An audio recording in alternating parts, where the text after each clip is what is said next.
Hey guys, Joshy here, BJ on GameDay, back again for another team preview for 2020 Supercoach season. We've just had the Nines played over the weekend, so fantastic that the footy was back.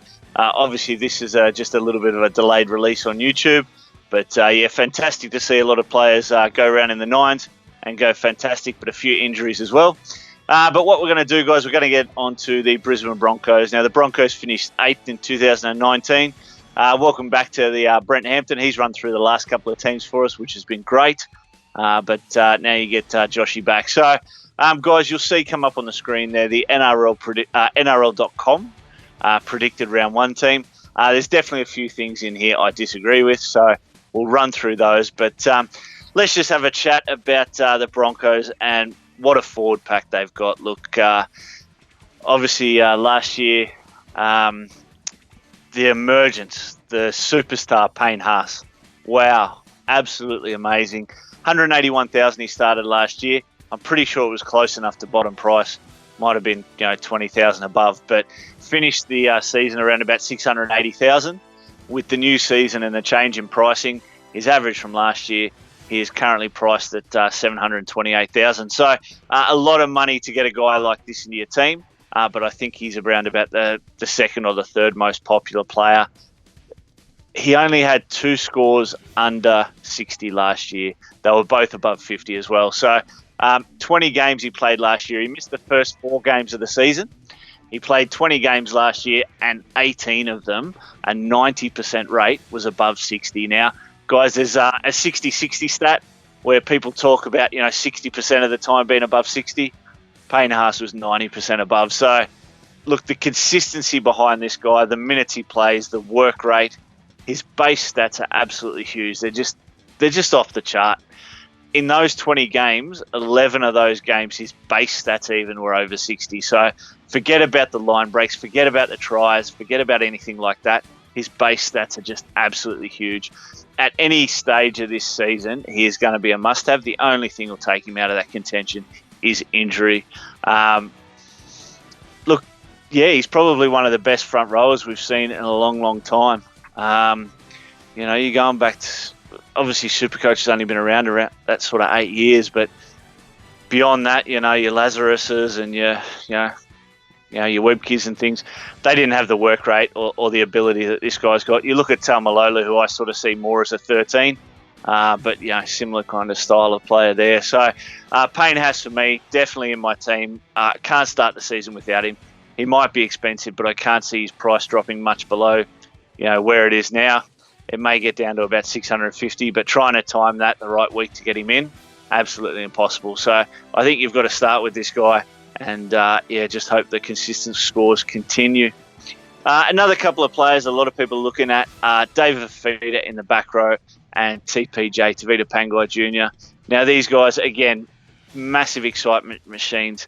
Points per minute around that sort of 1 to 1.2, so very, very solid.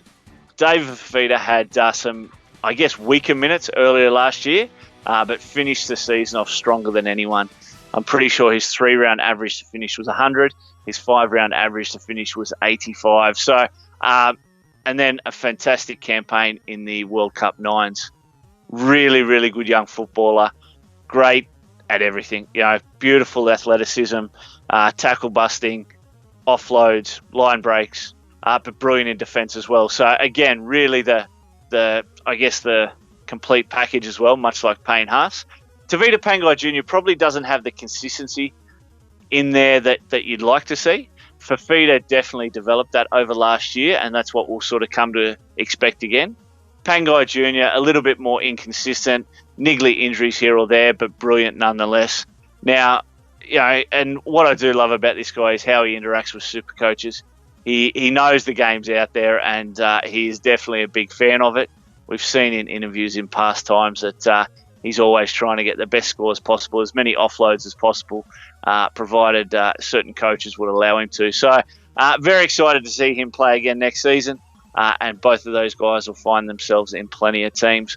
Another one up there in the front row, you got Matty Lodge. Now, Matty Lodge, absolute workhorse. Probably one of the unsung heroes at the Brisbane Broncos, especially when it comes to Supercoach. the other guys there definitely get their name in the lights a little bit more, but consistency and work rate, Matt Ludge is all over it. So, look, guys, very, very dominant forward pack there. I love the bench here, except for the 14. Corey Pay, look, there's no way Andrew McCulloch doesn't make this side, whether it's starting 9 or on the bench. He's got too much experience. He's just too good a player to be actually left off. So I do think Jake Turpin is probably more the likely one to put pressure on him. But I think we'll find either Turpin on the bench or McCulloch playing there and possibly even playing 80 minutes.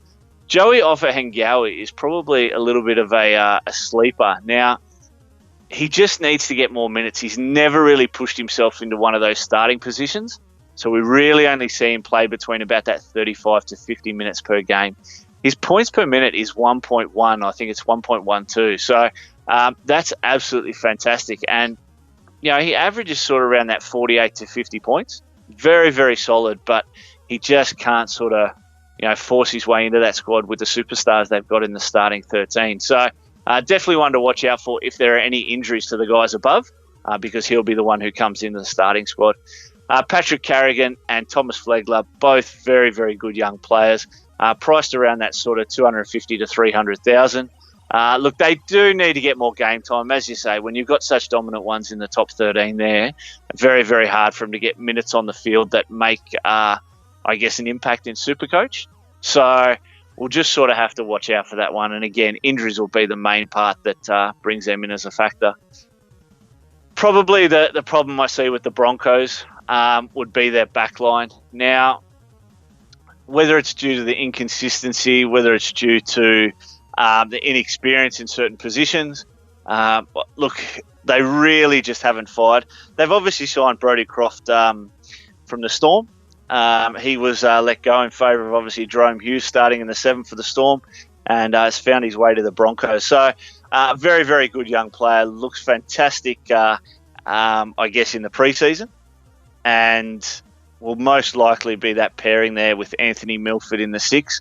I really can't imagine any other combination. Obviously, Tom Dearden has shown plenty of ability. Sean O'Sullivan, he'll be out for many weeks to come. He'll be back mid-season. Probably find himself mostly in park footy or in Queensland Cup, I should say. But, I think Milford and Croft is probably the best combination they can come up with. Croft is definitely more of a leading player than Nikorima ever was, and I think this can actually work for them. Now, look, I'm not a massive Darius Boyd hater like a lot of people are out there, but I do think he's past his prime and probably shouldn't be in the 17. He's been a great servant to Queensland and a great servant to, the Broncos and when they were under Wayne Bennett and following Wayne Bennett around. I think he was a very, very good finisher. I think his time has come on the field, and I'd like to see him make way. You can see a few players there in the others list, blokes like Jesse Arthurs, who's come over from the Gold Coast Titans, Xavier Coates, who had a couple of phenomenal games there last year. And also, I had my eye on one other fella there. Obviously, Jordan Kahu. Again, he's proven himself in the past that he can, play at NRL level, but he's probably just a plotter, Jared Beale kind of player. So the one I love there is obviously Jermaine Osaka at fullback. He's been my first centre wing picked. Really, really keen for this guy to have a season at fullback. The goal kicking will be his. He's definitely a better goal kicker than Contoni Staggs or anyone else in the team. So priced at $420,000 for super coaches. Jermaine Osako is a lock for me if he starts at that fullback position. If Jack Bird, who started the fullback position in their trial last night being Saturday, the Broncos had a trial against the Capras from the Queensland Cup. They won that trial 36-18. They obviously played a couple of their key players, but most of their players were over at the Nines. So I think Jack Bird played, McCulloch played, and a couple of others. So they all played short stints, which is expected in a trial, but they look quite good. So let's hope Osako gets that spot. Corey Oates has always found himself in certain Supercoach teams in the past. Look, there's probably no second tackle better ball runner than him in the game.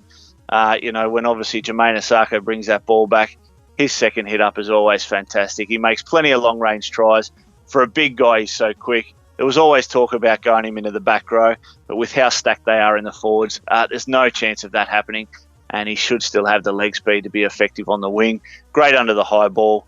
A lot of positives there for Corey Oates, but he can go missing for Supercoaches. So he's probably one with the commandment where you don't chase last week's points.